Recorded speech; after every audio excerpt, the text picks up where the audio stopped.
All right, so we're getting into the everythingness. We're getting into how to use anger as fuel. Let's do it. Hey, I'm Brittany Rochelle, and I'm an anger alchemist. Yeah, you heard that right. I'm an anger alchemist. I teach you how to alchemize, how to channel anger, frustration, rage, resentment into fuel, into power, into an amazing, exceptional career, and into a magnificently melanated life. And in this video, I'm going to share with you how to use your anger as fuel. I know, like, maybe you've heard of this before, maybe you've never heard of this before, but I want to break it down for you as an anger alchemist, as someone with her own personal rage ritual. I'm going to share with you what it is.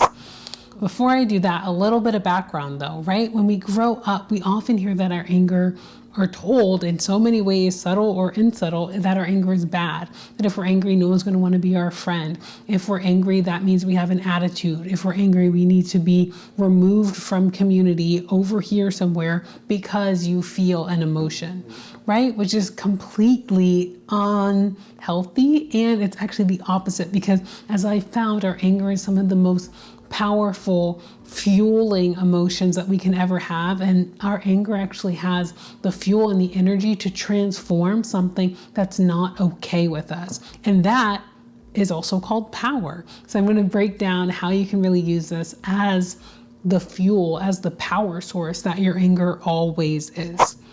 So I often think of anger as gasoline, right? If you leave gasoline unattended in a huge puddle and light a match, that's going to be a problem. That's going to be a raging, uncontrollable fire that destroys things. And I think this is so much of the fear that we're often taught and really inhabit in our own body around anger, around our own bitterness, around our own jealousy, is that, like, if I feel that, like, it's going to destroy everything. It's going to destroy my life. And actually, your anger can actually be used to enhance your life. So much like gasoline, if you can pour gasoline in a controlled amount into, say, the tank of your car and ignite it with a match, with a spark, it can fuel your car and allow you to drive all over town.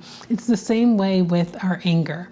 If we can actually take our anger in contained doses, not uncontrollable, doused everywhere anger, but take that and ignite it with our passion, with what our true purpose is, or something that we care deeply about. And then we can actually convert our own anger into this fuel that can help guide us and birth new things in our lives. So this could be birthing a business that you're actually way more aligned with than your 9-to-5 corporate job. It could be birthing a brand new relationship and way that you speak to and work with your manager. Could be birthing a new incredible position or role for yourself, or birthing a promotion, really taking our anger, igniting it, and then using that to transform our lives, which is power. So my own personal anger ritual, I have a lot of anger processes, but one that I'd love to share with you is really how you can let anger, which is a very motivating, a very activating emotion, process through your body. So maybe you are on your team meeting, you say something, people kind of just shrug. Your white male colleague says the exact same thing, sometimes word for word, and they get all this praise. This is such a great idea, Tom. You're so smart. Wow, we should really try this. Thank you for taking the initiative. And that experience, even in that moment, you're too angry. You don't even know how to speak up or speak without having this destroy your career, or being seen as the angry black woman, or being seen as not being a team player, whatever that is.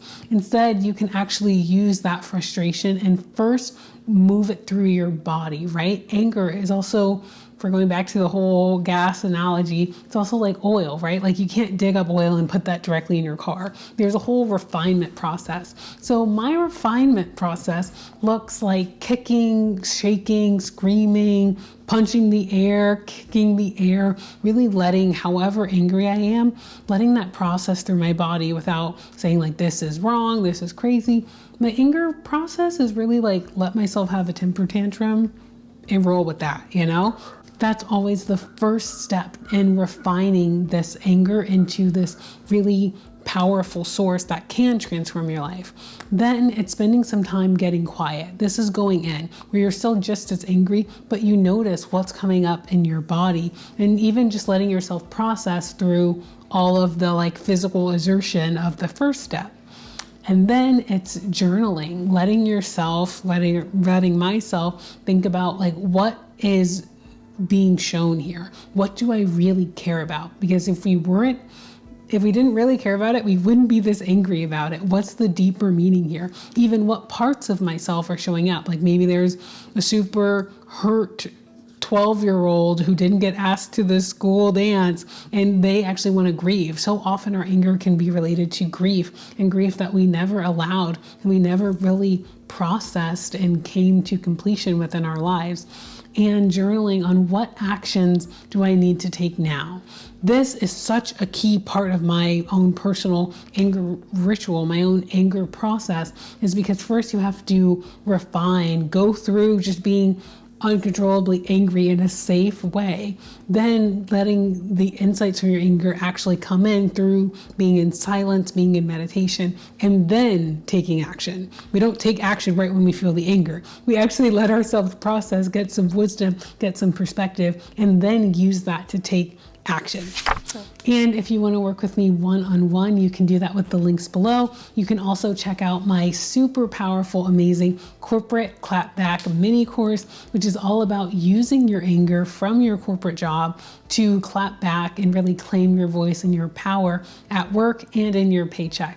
So I hope this was helpful for you. I can't wait to see you in that course, and I'll see you next week.